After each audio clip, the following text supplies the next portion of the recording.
Okay, eto na po tayo. Start po tayo ng paggagayat ng ating mga sangkap para sa papaitan. Maliliit na cubes na gayat ang gagayatin natin. At meron. Tapos, halo na natin ang ating main ingredients, ang mga laman loob na sangkap ng ating papaitan. Ayan, bali, ang paglalagay ay nasa preference po nung kakain. Kasi kung gusto niya talaga mapait na mapait, ay dadamihan niya. Pero kung mild lang, syempre medyo unti-unti lang.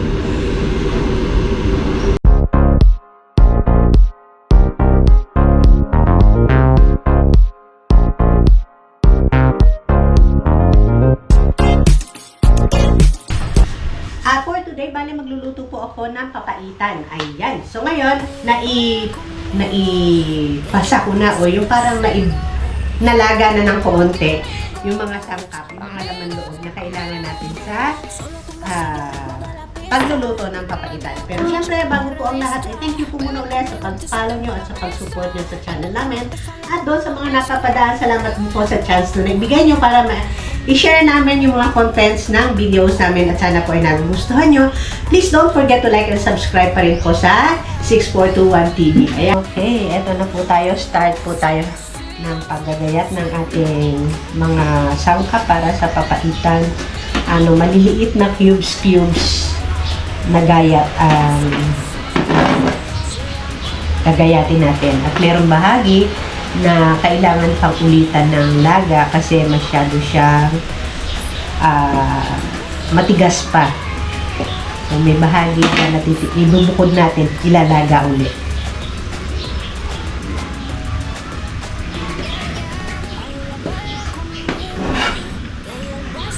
Iba-ibang lugar, iba-ibang style ng pagluluto ng papaitan at iba-iba rin ng baga parang yung lasa, ganun, pero iba-iba pa rin yung may distinct taste yung iba't ibang lugar.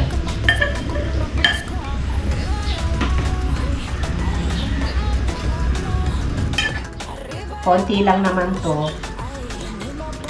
Pero syempre, ang importante dito kasi ay yung sabaw. Yung lasa, itong mga sangkap na to, tapos yung mainit na sabaw, tamang-tama sa panahong malamig dito sa amin. Ewan ko sa lugar nyo kung ganito rin kalamig. Dito sa amin ay super lamig na yung mga panahon ko. Ito yung bahagi na medyo mahirap gayatin kasi liko-liko. Ito yung pinaka-intestine. Pero yung ganyan, malinis na.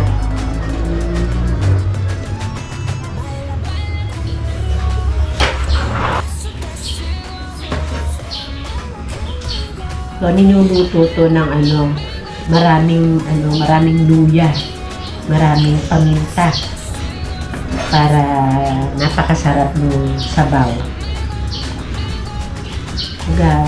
Lahat ng pagkain naman, kailangan pag kinain ay in moderation. So, pwede naman tumikim, huwag lang kakaramihan. Lalo kung ikaw ay kung mataas ang uric acid, o merong ibang iniindang o ginagamot na karamdaman. Kailangan lahat ng pagkain ay in moderation.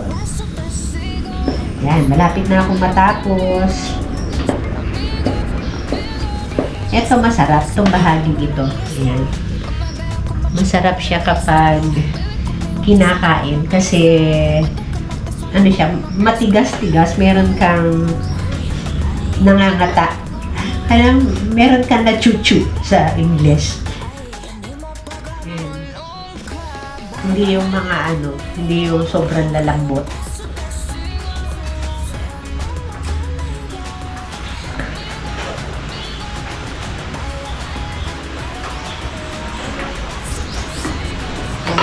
Okay, so tapos na tayo. Ito na po yung ating nagayat na sangkap para sa papaitan.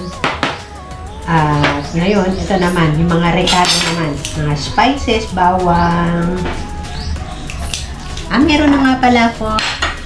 Meron na akong previous, meron ako sa rep na nagawa na last time. Eto, minsan, nagagawa ko to pagka kasi nagmamadali o pag halimbawa maggagawa ako ng ganito, dinadamihan ko na, nilalagay ko na sa rep. So, yung luya, siguro dagdagan ko na lang ng konti pa at saka yung bawang.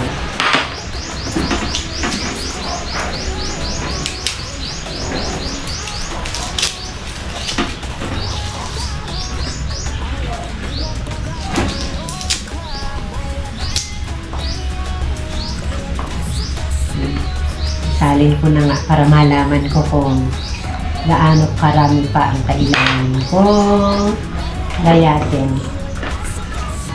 Okay, parang marami na to. So, dagdagi na lang, konting bawang na lang.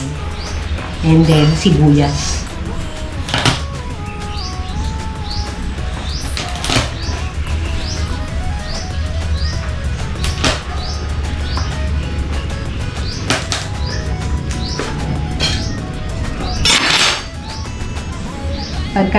Pagka kaunti lang yung ganito na tatalupan at didikdikin, manumanong dikdik, okay na.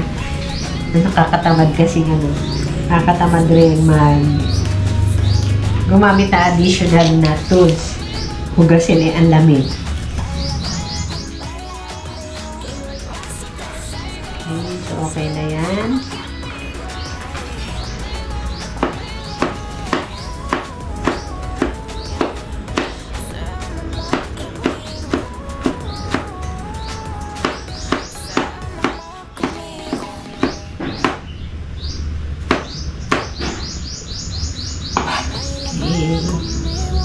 Okay na ang ating bawang. Sibuyas naman. Ito ang nakakaiyak. Kahit anong sabihin, lagi na lamang nakakapaiyak. Talupan at gayatin. Sobrang tapang, nakakasakit ng mata. Buti na lang ngayon, nakasalamin ako. Siguro, somehow ay protected ang mata ko. Hindi ako nasisilang.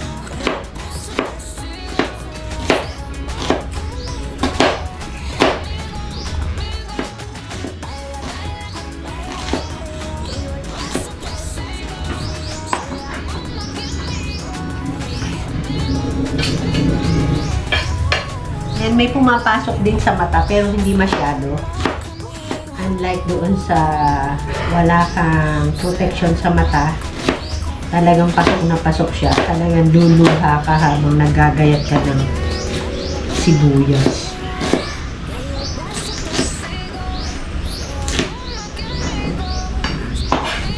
Okay. So, ayan po mga ka-neighbors. Umpisa na po tayo sa pagdigisa ng ating mga sangkap, luya.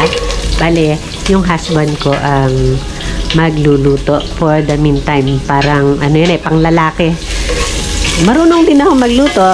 Ginagabayan niya ako kung paano iluluto. Pero, mas masarap kasi siyang magluto at hindi naman siya masyadong busy. So, siya na. For the meantime, ako ay videographer sa ngayon. So, ayan po yung ating luya. Maraming luya para mas masarap. May tapang anghang. Lalagyan din ba ng sili yan? Lalagyan din pala. Optional, lalagyan din ng sili.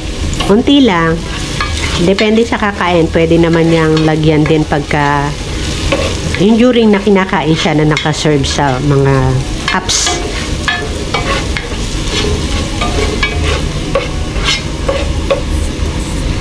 Okay, bawang.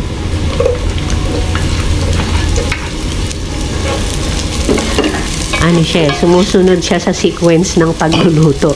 Pero di ba pag napansin niyo ako sa pagluluto ko, ay minsan dinediretso ko na.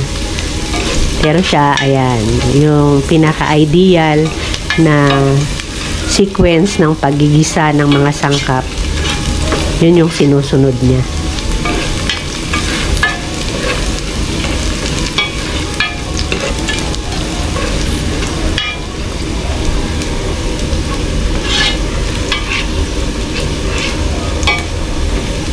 Yan, sibuyas naman. Para mas mabango. Wow!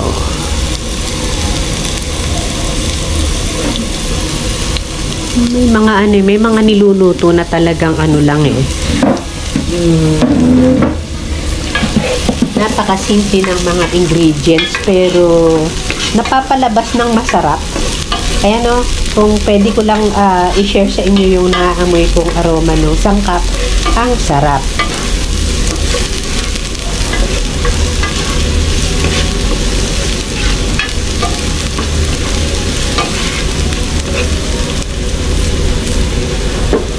So, okay, nagisa na ang ating mga bawang sibuyas luya. Ngayon po ay tak naman.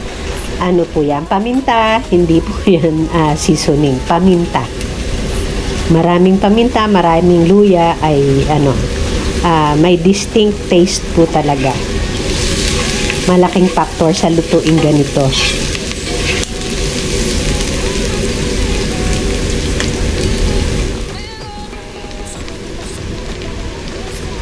Tapos, halo na natin ang ating main ingredients, ang mga laman loob na sangkap ng ating papaitan.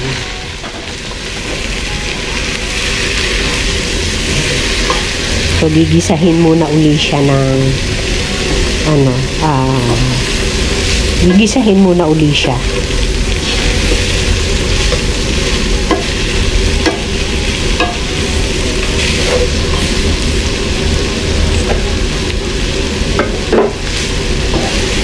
At syempre, meron diyang ingredients na hindi dapat mawala. Yung nagpapapait sa kanya. Apilo ng baka, yun yung karaniwang ginagamit talaga sa papaitan. Meron naman naglalagay ng buko ng suha. Kasi mapait din yun kapag buko pa siya. Tapos may citrus taste pa. Mga iba-iba nga po kasi sa iba-ibang lugar. Pero sa amin, na-try na rin namin magluto ng ganon, in which okay naman. Pero sa amin po sa ngayon, ang gagamitin namin ay yung original na sangkap sa kanya, yun nga pong apdo ng baka. At nilagyan na rin po niya na asin. I-adjust na lang yung lasa mamaya kapag nalagyan na po ng sabaw. Ngayon, para lang po siya ay magkalasa habang siya ay ginigisa.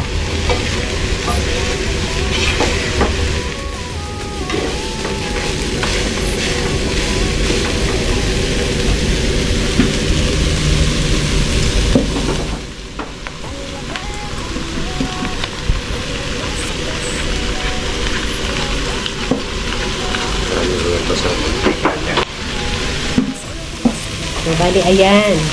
Tapos na po tayong mag-gisa ng ating mga sangkap. Ay, palalabasan lang siya ng ng mantika. Kung maluluto-luto siya, ihimpis. Alam niyo ba yung ihimpis? Medyo liliit yung ating mga sangkap habang siya ay naluluto. At the same time, yung flavor niya ay mai-infuse doon sa loob mismo nung mga sangkap, yung mga bahagi na yan na syempre dagdag sarap. Kasi kung sa ngayon lalagyan natin agad siya ng sabaw, hindi papasok yung lasa ng ating mga ingredients doon sa main part ng mga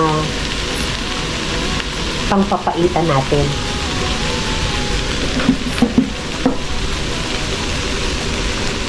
Hindi mo tatakpan?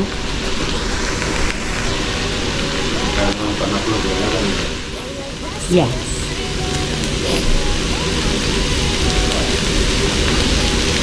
Tapos, ganyan ka lakas ang apoy.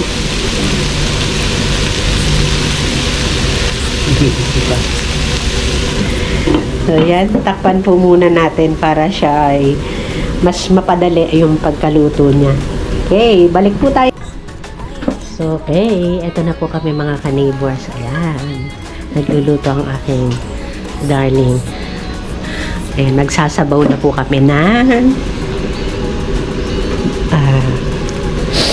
aming niluluto. Nagpasulak na kami ng tubig sa kettle actually para mas mabilis yung sumusulak na agad siya. Unlike doon sa kami mag-wait pa, malambot na po naman yung aming sangkap. Ganyan yung ginagawa ko karaniwan sa pagluluto namin, lalo kapag may sabaw. Talagang nag-a-add on na po ako ng pag-iinit para mabilisan lang yung pagluluto. Importante lang naman kasi hindi agad siya sasabawan hanggang hindi na papalasa yung yung pinaka mga sangkap na yan.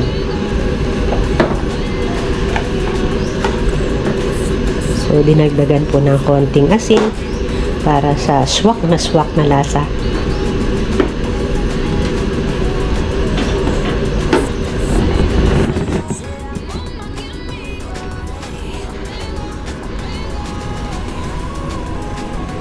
Wow, mukhang masarap na talaga.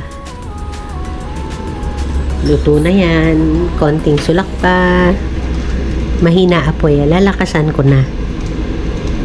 Kasi siya ay lalagyan na ng main ingredient, yung pinaka-abdo ng baka. Yung pangpapait. Pampaitan.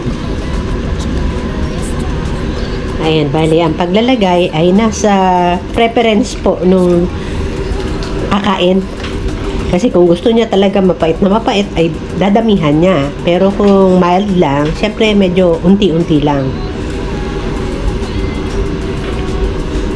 Tsaka yung asim din.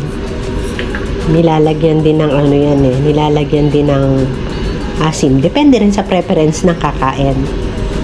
Kaya kailangan sa nagluluto at talaga swak yung kanyang timpla para magustuhan noong mga kakain. So ayan, gaya niyan. Tinikman niya, medyo kulang pa sa pait. So dinagdagan.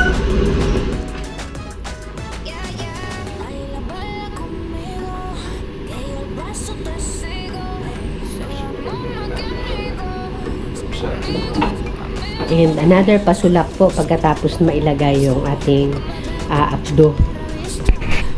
So wait na lang po natin maya-maya. Okay, ayan na po mga ka-neighbors at talagang okay na po yung pagkulo niya after natin na malagayan ng abdo.